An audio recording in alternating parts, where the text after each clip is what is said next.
So I'm Michael, and this is Rebecca. We want to engage in global missions because we think that that's kind of the silver lining of both of our stories that God has been cultivating for a number of years.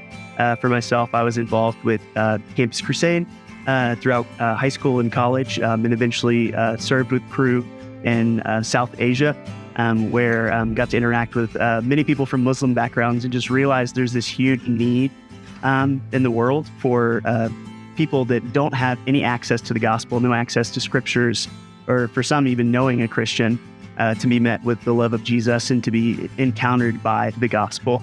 And so for both Rebecca and I, we feel called into the world of global missions because we know that there's people that haven't heard the gospel, and we know that the story as it moves from Genesis to Revelation is longing for all tribes, tongues, and nations to know Jesus and to see him exalted. I think something that's really cool about my story and how the Lord led us to global missions is I have an Asian Pacific background. My mom is from the Asia Pacific area, and then my dad also grew up in Germany. And so I had a multicultural household. And so just the Lord weaving that throughout my story and my desire to work with people from all cultures and places has just cultivated this desire to go globally. I think that God has given both Rebecca and I skills that he's cultivated in very particular ways for the advancement of the gospel and for the church to be built around the world. Particularly one of those ways in my life, I think, is a call to discipleship, but within the element of discipleship and discipling others is also a component of theological education. A little bit of my story is that I had learning disabilities as a kid and never expected myself to be in a place where I'm graduating from seminary or engaging with theological education. And so part of the desire that God's given me in being in an international context is to be able to help train and teach pastors and disciples of Jesus in walking through the whole of the scriptures. And especially with seeing how the mission of God goes from the Old Testament to the New Testament as well. Yeah, and I would say for myself, an area where I see my passions and talents that the Lord has given me combine or align is just through creativity and also discipleship of women. And so getting to see what that practically looks like on the field and see that the Lord can still use those things even in a global context is something that's super exciting. We would love for you guys to partner with us, and one of the ways that you can do that is through prayer. We would love for you to specifically pray for us as we're prepping to be global workers and then when we are on the field. And then if you want more specific ways you can pray for us, reach out to us. Yeah. And I would also add to that, another way that we do need support is through financial contributions. Whether you're giving monthly or one time, we are incredibly appreciative of that because it helps us to engage with the work that we're doing in field and actually in country. So we would definitely encourage you to partner with us in that way, because the reality is whether we are going, mobilizing, or supporting missionaries, we all have a role to play in the Great Commission as we seek to advance the gospel in the world. We realize that the cost of discipleship is high, and we're just sincerely so grateful that you would consider partnering with us and being part of our team. There's a quote by Dietrich Bonhoeffer that says, "When Christ calls a man, he bids him come and die." There's all something that we're dying to, and when we come to Christ, things that he asks us to let go of. So we recognize that the cost of discipleship is high, and we're just so appreciative that you're part of our support network and support team. We are Rebecca and Michael Banks, and we're global workers with WorldVenture. And together, we are engaging the world for gospel impact.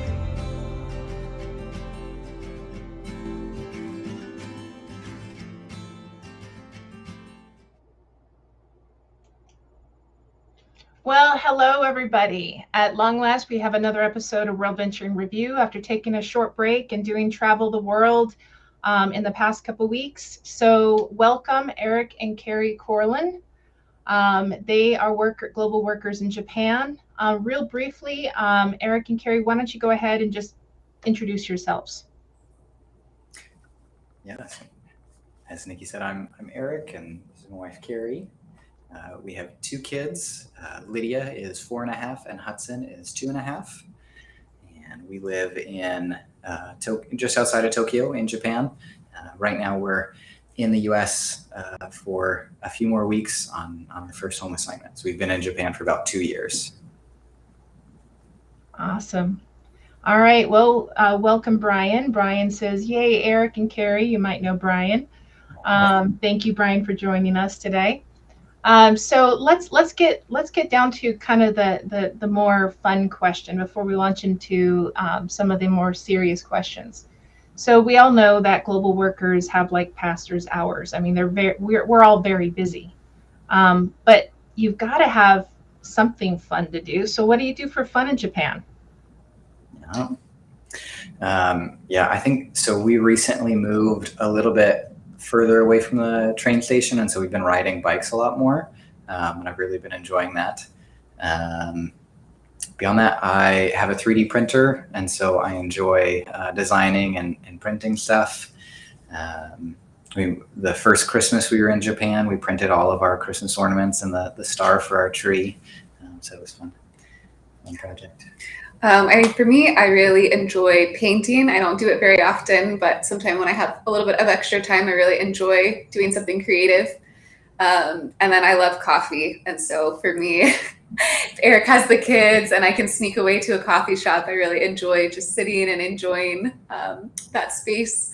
It's also really fun in Japan. They're always having new drinks. So I've joked with Eric, it's like pumpkin spice latte all year round. There's always something new to try. That's been fun to try some of their new drinks as well. You know, I know that we should have hung out when you were at WorldVenture headquarters. We have that in common, the coffee thing.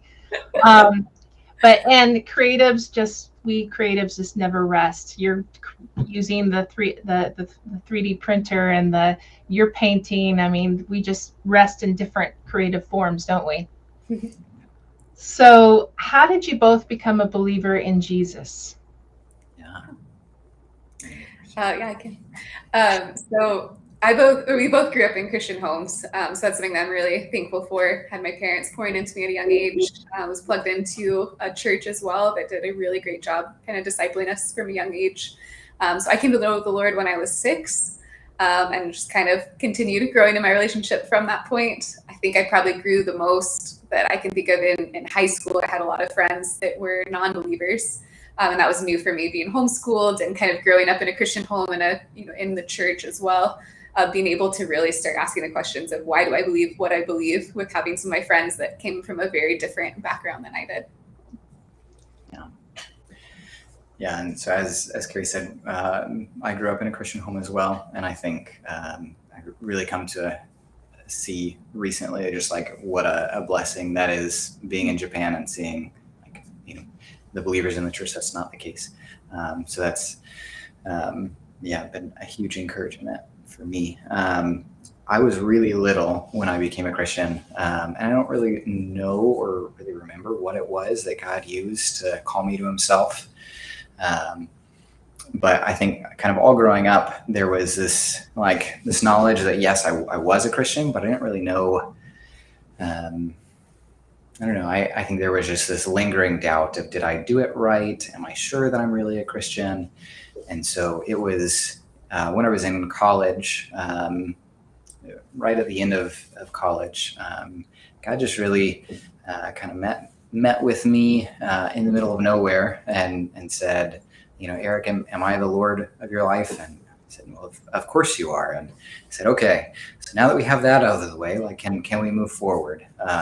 And so I think that is really helpful in kind of putting those doubts to rest, as I realized that it wasn't about what I had done, had I done it right, but it was about the fact that Jesus did it and he did it right for me. Amen. Amen to that. When did your faith, both of your faith, when did it become your faith as you grew older?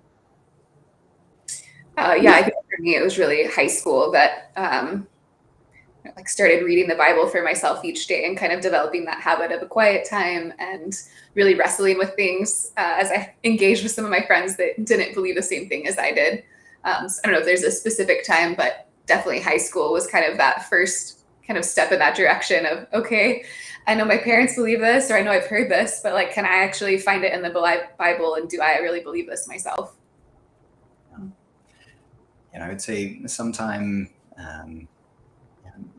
middle school, high school, I'm not really sure. I started getting more involved in youth group and engaged in kind of what was going on there. And just had some really good leaders, some really good teaching that really challenged me to step out into my faith and really make it my own. Awesome. So when did you notice that God was calling you away from a normal life? Yeah. I think for me, it was college. So I grew up and I was homeschooled, and then I went to public high school and then went back to Christian college.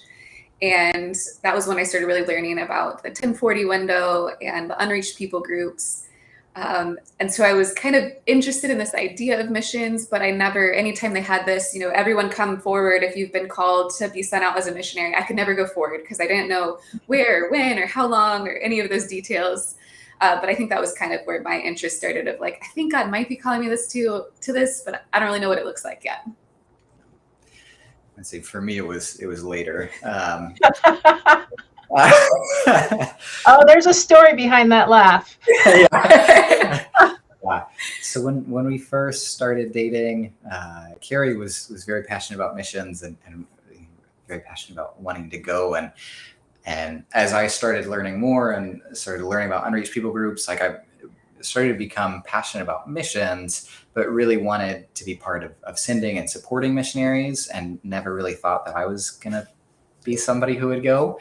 And so it wasn't until I graduated college and was working in my first career before God really got a hold of my heart and to say like, no, I'm calling you to go. So I think, I had dreamed of, working in the defense industry since I was really little. And that was, so after I graduated from college, that was what I started doing. And, it wasn't until that dream had kind of crashed and burned that I was maybe ready and willing to let God kind of redirect me. A birth of a new dream. Yeah. So why did you choose why did you choose Japan? We'll go there first. Yeah. So at first we didn't really know where God was going to be sending us. My background is in IT. I was a programmer and a system administrator. And then, I think kind of through that process, God really began to put in my heart a passion to use technology as a force multiplier to reach unreached people groups with the gospel and then connect them to their local church. And so we were looking to try and figure out what that might look like. How could we do that? Started learning about Japan, learning that it was the second largest unreached people group in the world, less than half of 1% evangelical Christian. And it was, I think, loved Japan from the beginning, but it was kind of that place that but God would never actually send us there until all of a sudden he did. And so I think as we kind of began processing with the mobilization department at WorldVenture of, what is a good fit? What isn't a good fit? I think, they suggested have you thought about Japan? And we're like, that seems like an interesting idea. But I think it was really when we went to visit for a vision trip for 10 days that just really fell in love. It moved from being logistically this makes sense to no, this is where God is calling us. This is where our heart is. We don't want to come back. So awesome. So why WorldVenture? I think we had friends of friends Yeah. that went with WorldVenture a long time ago. And so when we were engaged, they were back on home assignment and we met with them because we knew we were maybe interested in missions someday, still kind of in that exploratory phase. And they gave us their card about getting connected with WorldVenture, and it stayed on our fridge for several years as we kind of started our careers after college. And we finally got to this point where the career that I loved, we felt like it was time for me to leave, and the career that Eric was really excited for and didn't feel like was a good fit, kind of at the same time, where we feel like God's calling us away from both of our jobs at the same time. we always said like mission someday, like I wonder if today is that day. And so we looked at our fridge and like connected with WorldVenture. Thankfully we lived in Colorado, so they were local. But I think once we started to get to know WorldVenture, it just felt like a family was one of the first things that really stood out to us. Everyone that we talked to had prayer cards at their desk and knew the people's names and their kids' names. And it just felt like a community. I think we also really loved just kind of the creativity of doing lots of different things in different countries and kind of willing to try anything to reach people with the gospel, which kind of fit both of our backgrounds with accounting for me and technology for Eric. If you have anything to add to that. No. Okay. So just as a reminder, before we go further with our questions, we welcome your comments. We welcome your questions on here. You can put them in the chat. Don't worry about it. It's not interrupting us. We love to hear from you. Also, if you think we're off to another topic, we will pivot, I promise. So go ahead and put it in the chat. We do want to hear from you. So as you have experienced, and as I have experienced, every missionary goes through a period of raising up a financial team before they leave for the field. And through this, I have found in talking to different global workers that God teaches each of us different lessons. So what did you learn through your initial phase of raising up a financial team and a prayer team? Yeah, I think for me, just like the idea of initially I was pretty hard set against the idea of raising support until Nate Page at Mobilization did a really good job of explaining, like, no, you get to build a team of people to be in this with you. And then I was like, okay, yes, I want that. So I think, yeah, just that idea of, you know, it's not just us, but like we have a team and we need a team. And then I think the other big thing is that, like,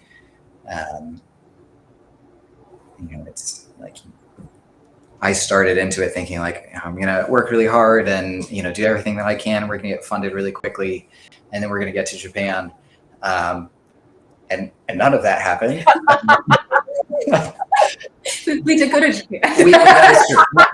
That is true. But I think God really showed me that, like, he is the most important part. Yes. That like the most important determining factor for our success is whether or not he's in it. Like, he's not just the most important, but like the single determining factor. If he's in it, then we cannot fail, and if he's not, then we're never going to succeed.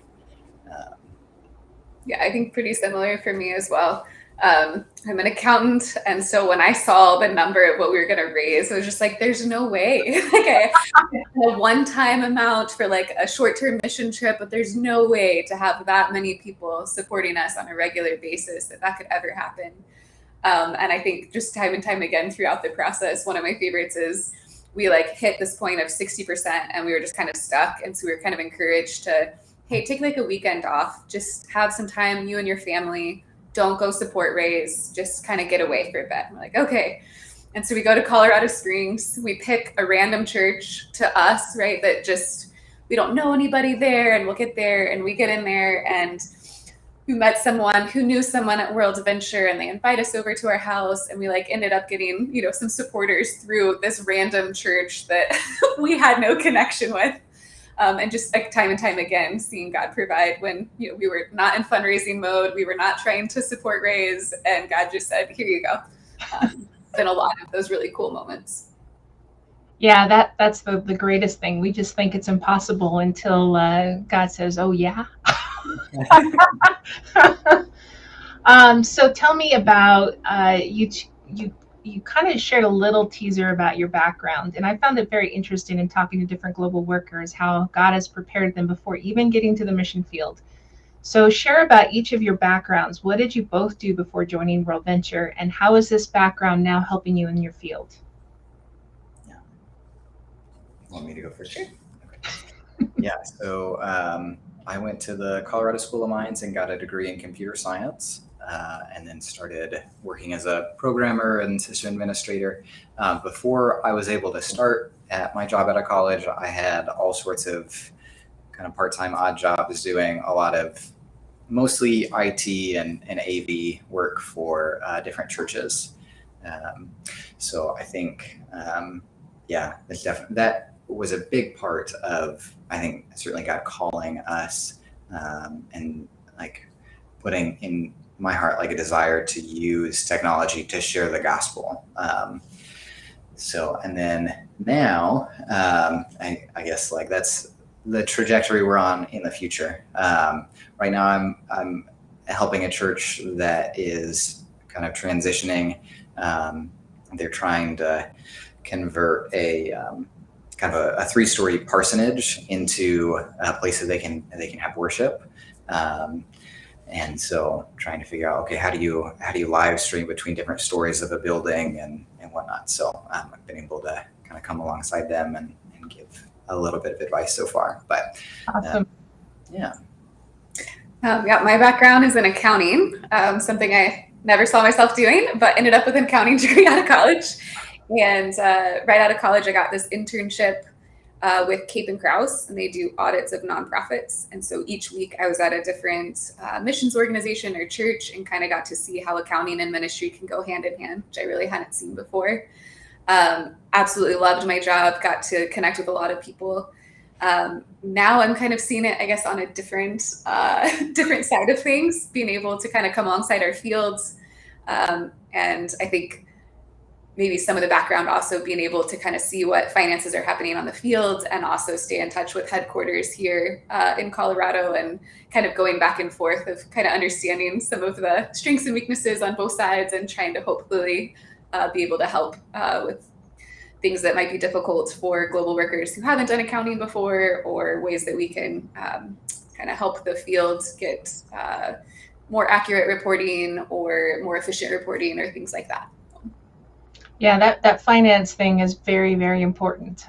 People don't realize how important unless they have to do it themselves, and then they realize how time-consuming it is. Which thankfully, I was not made for accounting. So praise the Lord for you. So tell me, in the last couple of years, you've been language learning, right? And so you've been doing some cultural acquisition. So can you expand on that? What, first of all, define cultural acquisition, and tell me what was most challenging for you during this period in contrast to living in the States? Good questions. Sure. So we have, with our 4.5 and 2.5-year-olds, I've been doing more part-time language school in the season while Eric does full-time. So for me, that's looked like doing some online for a season, doing some self-study. Most recently, it's having a retired Japanese teacher coming to our house once or twice a week, and then doing a lesson online. And that's been such an encouragement to me. She's a believer, and so just been really sweet to help encourage me and what words would be helpful in talking with the moms at Lydia's school, what would be helpful to share the gospel. And just kind of being able to start with the textbook, but then expand from there on what things might be practically more helpful. As far as cultural acquisition, I think, what have we been working on? Let's see. One for me is riding a bike. I didn't really grow up riding a bike in the mountains of Evergreen. And now I have a car seat in the front and the back, and I bike my kids to school. So that's been a new one for me.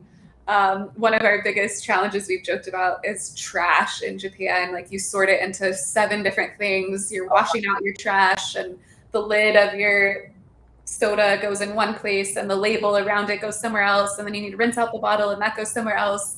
So when we first arrived to Japan, I was just so overwhelmed with trash. It was like, I don't even know how to throw something away, like the most basic thing that you could do. And I don't know how to do it correctly. So I think that was definitely a big challenge for a while there. Yeah.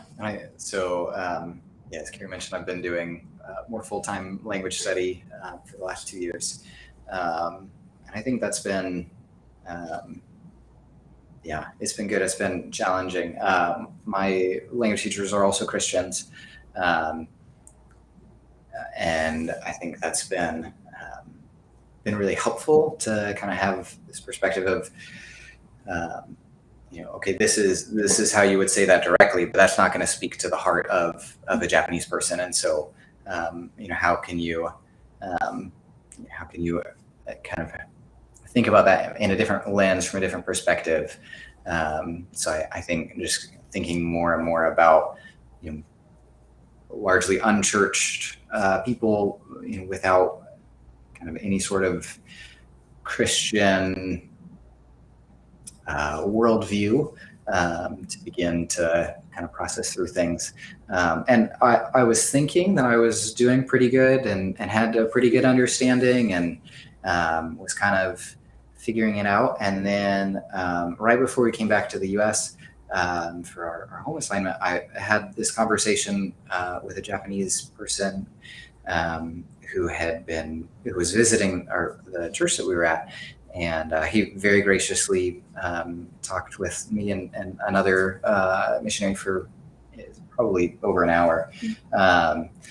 And the more that I talked to him about the gospel and tried to explain what Christianity was about and why I became a Christian, like the less and less and less I realized that he was understanding. And the more that I was like, okay, I think probably we're, we have this common ground. It's like, no. Like we don't have these same assumptions. Like we need to go more basic and then more basic. And you realize, like, okay, what I thought I understood that would be easily communicated was not. And so kind of, okay, how do you, like at its most basic, like what is the gospel? And how do you, how do you communicate that in a way that's impactful? I think that's been something that, like, I thought I was figuring out, and then I realized now I'm not. I haven't. So, you are, but you're still learning and growing. Yeah, it does take a while, but like one of our global workers has said, that language learning is also a ministry, which is why the getting immersed in the culture is so important, as you're seeing. So, so sometimes what happens as we do these interviews, welcome everyone who's just joined us. Welcome Anne Choing from YouTube. Thank you for joining us today.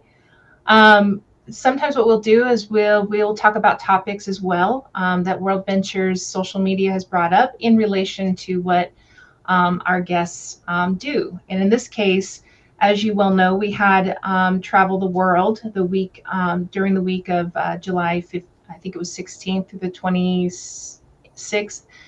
And on July 16th, we had Justin Decker from Thailand, who also shares an interest in technology, very similar. And in this case, we talked about church and tech.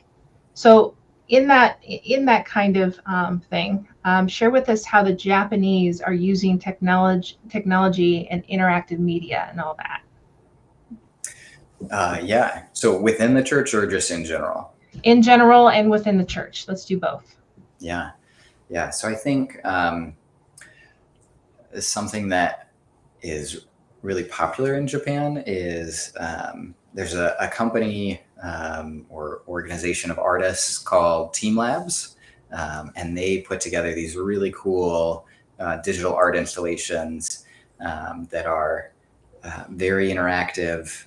They're in just like these huge museum warehouse sort of locations, and as you there's one room that has waves going all the way around the room, and as you lift your hands up, you can make the waves go up and down, and so it's both interactive and also sort of contemplative as you just watch the waves go around and see how you interact with the world, and also how like your interaction just kind of fades out. So that sort of interactive media art installation is pretty popular. There are a lot of, it seems to be kind of the thing to do if you're trying to draw a crowd. A lot of the big tourist destinations have something like that. And so, I would love to see like being able to do something similar, but using it to tell gospel stories. Would be kind of the hope and the dream. So within the church, a big use of technology right now is Zoom. Japan was very I don't know what the right word is. When COVID hit, there were like a lot of churches for a long time stopped meeting in person. So Zoom church became a big thing. And most churches that we visited still continue to have some sort of a Zoom presence. And predominantly they're using Zoom over YouTube because it lets them be interactive. And so it was really cool. One church we visited had somebody like on the Zoom call pray for a piece of time in the service, and then just as a way to kind of really engage everybody. And then there's always at the end a chance for people to come up and talk with the people on the Zoom call, and so they're really trying to use it to build community. Awesome.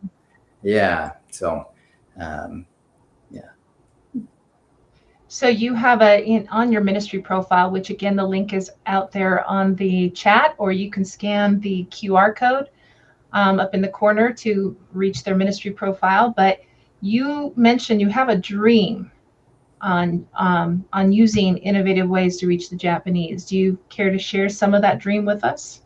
Sure. Yeah. I think the hope and the goal would be to use technology, as I said, as a force multiplier. So to use technology to share the gospel with more people than I could talk to in my lifetime. And really to do that in conjunction and collaboration with the Japanese church. So I'd love to really start by sitting down with Japanese pastors, seeing what is going well that we can celebrate together and what isn't, what challenges they're running into, and look at them kind of from a technical perspective, if there's a way that we can address them, and then really be able to bring that local church body of believers into that, so that they can kind of continue it on, and really try and I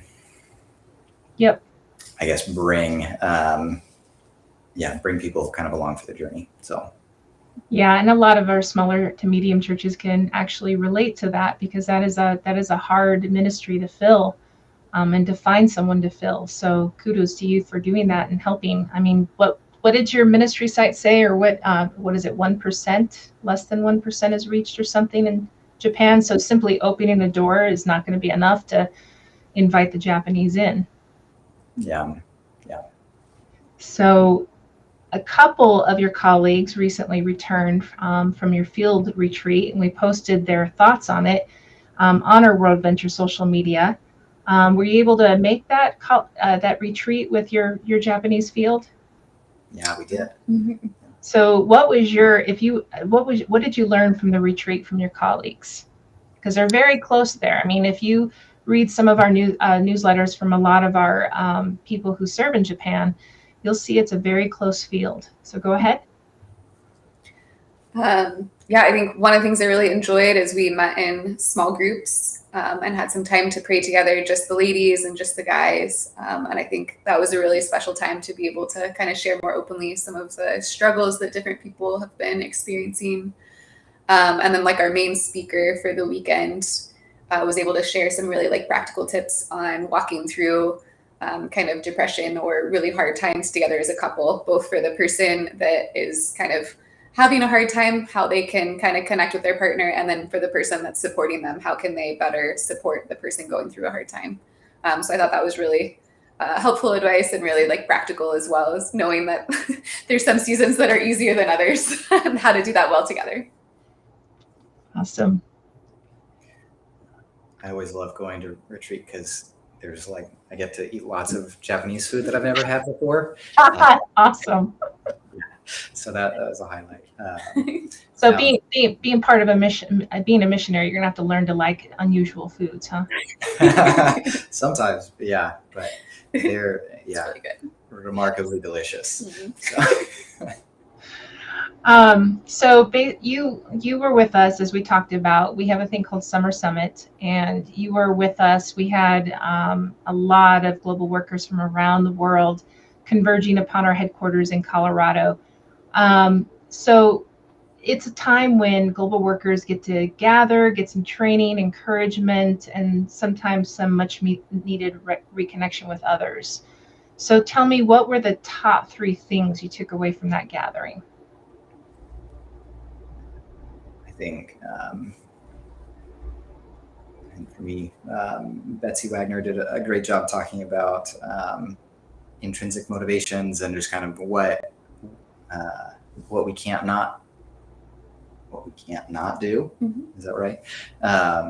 And I think that was really helpful for us, kind of as we have to work very closely together a lot of the time. I think sometimes our Kari and I's personalities come in conflict a little bit. Kari is great at getting stuff done, and I am great at making sure that it's perfect before it gets done. It means that it doesn't get done. That's awesome. I think that was really helpful, just kind of understanding like why it is so hard for me to push the send button. Yeah. Usually this comes out when we're trying to send updates and newsletters out, and I'm like, but I might think of a better way to write this if I think about it for a little while. Yeah. So I think that was really helpful. Yeah, that was definitely one of my highlights as well. I think another one was just being so new to the field. We've only been in Japan for 2 years, and being able to learn from people that have been on the field. There's one couple that has been on the field almost 50 years, and another couple that in their 50s learned Arabic. Another couple that's been serving as the only people on their, or the only unit in their field for 17 years. And so just being able to learn from a lot of people and the struggles and the highlights of their terms. I think another one, the personal testimonies that everybody shared, being able to hear like the gospel, just like multiplicative discipleship in a lot of fields where people have started sharing, and now 20 years later, the people that they shared with are now sharing with other people, and it's just continuing to grow, is super encouraging to see. I think one, being so early in on our field, and then two, just hearing a lot of teammates, even on our field, that have been there for a while, and it might take 10 or 15 years before they've seen one person come to know the Lord. So just being able to kind of see some other people's stories of what we might have to look forward to in the future as God moves in the hearts of the Japanese people. Yep. And so what kind of, and just as let everyone know, it's not, we are getting close to the end of our questions. So if you have your own questions, I would hurry up and put them in the chat now, because we would love to answer them, or any comments, feel free to. So as you, for those that have joined a little late, once again, share with us what you do with us in Japan.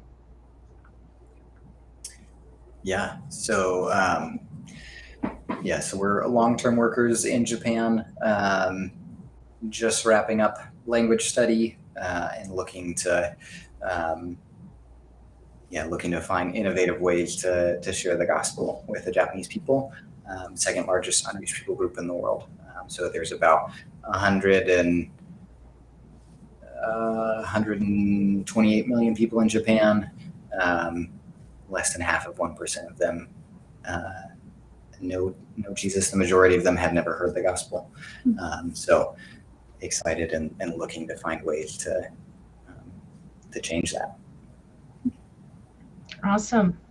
So what is your support percentage at? I'll let the number roughly. Let the accounting person answer. There you go. Yeah, we are currently at 96%. Awesome. And before we get to the serious question of how people can pray for you, are there any other cultural differences that you experienced in Japan versus the U.S.?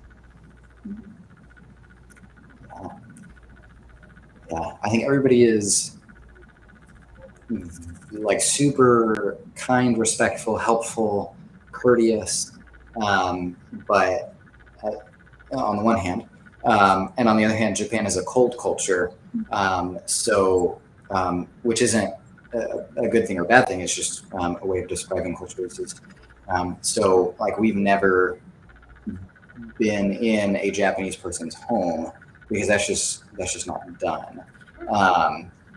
And so there's it's kind of, there are these rings of concentric circles where you can very easily come this far, and then it's very difficult to come any further. So we've definitely, but I think it's been fun. Our daughter is in Japanese kindergarten, and so that's been a cool opportunity to be able to kind of enter into some of those circles that we wouldn't be able to otherwise. That's it. I think that's just been one of my highlights as well. I think kind of before we put our daughter in Japanese school, it was really hard to get to know people. Everyone would be friendly and maybe wave, but it wouldn't go past that. And once she started Japanese kindergarten, it's just a whole new world. They've adopted her as one of their daughters. And if I come to the school playground with both of my kids and one of them falls, I have, a couple moms tending to the one kid and a couple moms coming to get me and a couple to stay with my other kids so I can go take care of my other one. And it's just kind of, part of the community now, which has been really fun, getting to know some of the moms and having them over to our house as outsiders, and foreigners. We can have them to our house pretty easily. And it seems to be something they really enjoy, even if that's not something they might be comfortable reciprocating. Awesome. So how can people be praying for you personally and professionally? I would say continued language learning and proficiency. That's going to be a long-term project. And then just to be able to find effective and compelling ways to share the gospel that connect with the heart of the Japanese people. Awesome. Yeah, I think for me, was really starting to kind of, open a door with talking with some ladies from Lydia's school right before we came on home assignment. And so just prayers as we plan to head back the end of next month, just be able to kind of pick up where we left off and be able to kind of continue in those relationships. Had a few moms kind of asking some questions about church and about pastors and just kind of being willing to ask questions, which was kind of a breakthrough in our relationship, kind of getting outside of our conversations about the weather and being able to kind of talk through some deeper things would be one that comes to mind for me. Professionally, I guess just always wisdom when it comes to finances on ways that I can be helpful, but also steward resources well. And as I'm still new on the field, kind of learning how things are being done and have a good knowledge of how things have been done in the past and how things can be done maybe even better in the future. Awesome. So I hope you all have written that down. We are at the end of our time today, and we thank you for joining us. As I said, there's the giving link where you can learn more or give if you want to in the chat or in the QR code in the corner. If you are watching this when the live stream is no longer live, it's not too late to put your questions down. We will make sure that Eric and Kari get those questions. If you would like to be added to have further contact with them, you can private message us your email and we can make sure you get in contact with them for any reason. I'm going to go ahead, Eric and Kari, I'm going to go ahead and close us in prayer and then stay on. Lord, I thank you for these two people. I thank you for their heart, for the practical things, the technological things, the things that drive most of us crazy. If I'm thinking of accounting in this case, but for Eric's heart for helping with the tech aspect of things, as that's a great need these days. And I pray for more Japanese to come to know you and more Japanese believers to be equipped to help others know you. In Jesus' name we praise. Amen. All right. Thank you, everybody. We will see you Friday is our next live stream. We are featuring an overview of how to create a kingdom business from a worker who's from a creative access location in Asia. It should be very informative if you're a church planter or a ministry leader or someone thinking of going into church planting or wanting to serve in that field. So thank you for joining us, Eric and Kari, and we'll see the rest of you online at some point.